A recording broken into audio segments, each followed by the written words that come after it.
अस्सलाम वालेकुम गाइस, कैसे हैं आप सब लोग। मैं हूं शाइन स्टार ब्यूटी सलोन से ज़ेबुन्निसा। उम्मीद है आप सब खैरियत से होंगे, खुश होंगे। आज जो मैं आपके लिए टॉपिक लेके आई हूं वो है वाइटनिंग कैप्सूल का। वाइटनिंग कैप्सूल के बारे में बहुत से सवालात हैं कि ये मिलते कहाँ से हैं, इनके फ़ायदे क्या हैं, इनका यूज़ किस किस तरह हम कर सकते हैं। तो आज मैं इसी के बारे में आपसे बात करूँगी कि इसको किस तरह इनको इस्तेमाल किया जा सकता है। तो वीडियो को एंड तक देखिएगा। तो सबसे पहला सवाल आता है कि ये मिलते कहाँ से हैं। तो ये किसी भी कॉस्मेटिक्स की स्टोर से, मेडिकल स्टोर से इजीली अवेलेबल है। अब ये है कि ये कितनी देर तक हम इस्तेमाल कर सकते हैं, इसकी इस एक्सपायरी डेट कितनी होती है। तो ये तकरीबन 2 साल तक हम इजीली इस्तेमाल कर सकते हैं। ये है कि सलोन में तो एक बोतल आराम से ख़त्म हो जाती है, ये थोड़े से अरसे में ही ख़त्म हो जाती है। लेकिन अगर किसी एक फ़र्द ने इसको यूज़ करना है तो उसके लिए बेस्ट तरीका यही है कि आप थोड़े से ले आएँ और यूज़ करके नए ले आएँ। लेकिन अगर आपने पूरी बोतल ही लेनी है तो आप उसमें से किसी को दे दें या अपनी बहनों में तकसीम कर लें, कज़न्स में कर लें, ताकि ये ज़ाया ना हो। तो आगे ये किस तरह इस्तेमाल करते हैं। अक्सर सवाल आता है कि पॉलर्स में या सलोन्स में जो रिज़ल्ट मिलता है वो घर में पॉलिशर करने से हमें रिज़ल्ट नहीं मिलता। तो इसकी वजह यही है कि पॉलर्स में ये कैप्सूल बहुत ज़्यादा यूज़ किया जाता है, जिससे वाइटनिंग इफ़ेक्ट, ग्लोइंग इफ़ेक्ट ज़्यादा आते हैं। तो इसको इसीलिए इसको पॉलिशर में इस्तेमाल करने का तरीका यही है कि जब पॉलिशर हम लगाएं उससे पहले हम क्लींजिंग करें तो उसमें एक कैप्सूल ऐड करके अच्छी तरह उसकी क्लींजिंग कर लें। और बाद में जब हम मसाज क्रीम वगैरह लगाएं या पॉलिशर बनाएं उसमें भी हम एक कैप्सूल डाल सकते हैं, या मसाज क्रीम में आधा डाल लें, आधा पॉलिशर में डाल लें। तो ये हमारा बहुत अच्छा वाइटनिंग इफ़ेक्ट वाला पॉलिशर बन जाएगा। लेकिन 2 से ज़्यादा कैप्सूल एक टाइम में आप यूज़ नहीं कर सकते, क्योंकि अगर आप ज़्यादा इनको यूज़ करेंगे तो हमारे फेस पे साइड इफ़ेक्ट भी हो सकते हैं।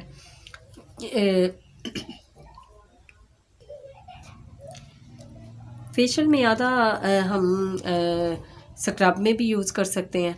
इस तरह 2 कैप्सूल ही कर सकते हैं। आगे आता है क्रीमों में कितने कैप्सूल डालने चाहिए। तो जो पूरे महीने की क्रीम बनाई जाती है उसमें तकरीबन 3 से 4 कैप्सूल यूज़ करने चाहिए। इससे ज़्यादा नहीं डालने चाहिए क्योंकि नुकसान ना हो।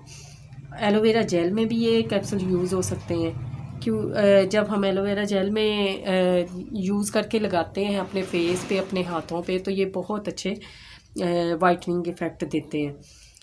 आगे आ जाता है कैप्सूल फेस पर हम लगा सकते हैं, खाली कैप्सूल। तो ये अगर हम फेशियल कर रहे हैं तो एक हमने क्लींजर में डाल लिया और एक कैप्सूल को हम एंड पे, फेशियल के सबसे एंड पे खाली फेस पे लगा सकते हैं और थोड़ी देर मसाज करने के बाद हम इसे रिमूव कर सकते हैं।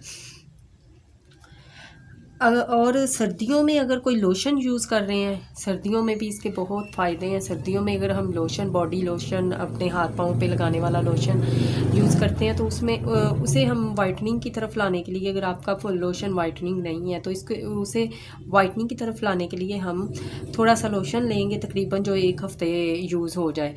उसमें एक कैप्सूल डालेंगे तो जार में निकाल के अच्छी तरह उसको मिक्स करके हम रख लेंगे और 1 हफ़्ता यूज़ कर लेंगे। उसके बाद दूसरे हफ्ते नया बना के फिर ये यूज़ कर सकते हैं। आगे आ जाता है कि हाथ पाँव की वाइटनिंग क्रीमों में भी ये डाल सकते हैं। तो बिल्कुल डाल सकते हैं। हाथ पाँव की क्रीमों में भी ये 3-4 कैप्सूल डाल के आप 1 महीने तक इस्तेमाल कर सकते हैं।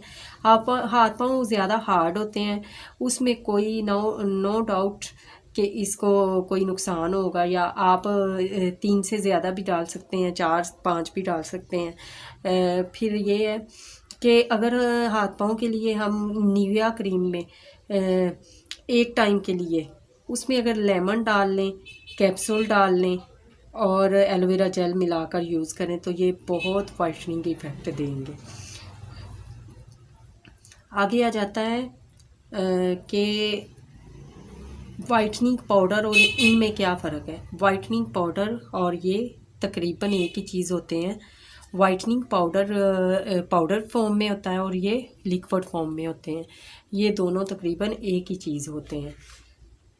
तो ये था हमारा आज का टॉपिक। उम्मीद है आपको समझ आ गई होगी कि तो वाइटनिंग कैप्सूल हम किस तरह यूज़ कर सकते हैं। जिनको थोड़ा डाउट था कि शायद मैं इसमें लगाऊंगी तो हमारा रिज़ल्ट नहीं आएगा, उसमें लगाऊंगी या नहीं आएगा, उनका डाउट सारा ख़त्म हो गया होगा, निकल गया होगा। ये है कि इसके कोई साइड इफ़ेक्ट नहीं है, बस ये है कि आप इनको लगाने में ज़्यादती ना करें। जिन चीज़ों में जितने बताए गए हैं उतने ही डाला करें, 2 से ज़्यादा एक टाइम में यूज़ ना करें। और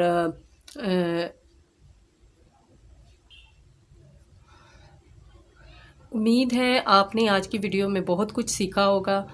तो प्लीज़ जो आपने सीखा है वो अपनी फ्रेंड्स से, अपनी कज़न्स से, बहनों से शेयर करें, क्योंकि जो नॉलेज मैं आपको देती हूँ आपको चाहिए कि नेक्स्ट भी किसी के साथ शेयर कर लिया कीजिए, क्योंकि अगर किसी की बेहतरी होगी, किसी का फ़ायदा हो जाएगा। अगर एक का भी फ़ायदा हो गया तो वो आपको दुआएं देगा, और हो सकता है कि किसी एक की दुआ आपके लिए आसान ज़िंदगी बना दे, ज़िंदगी में आसानियाँ पैदा कर दे। उसी की दुआ से आप बेहतर तरीके से ज़िंदगी गुजार सके। तो इसलिए शेयर कर दिया कीजिए, और मेरी वीडियो को लाइक किया कीजिए, कमेंट्स दिया कीजिए, और बेल आइकन का बटन ज़रूर प्रेस किया कीजिए, क्योंकि मेरी नेक्स्ट आने वाली वीडियोस आपके पास आसानी से पहुंच जाएं। और सबसे बढ़कर मेरा चैनल ज़रूर सब्सक्राइब किया कीजिए।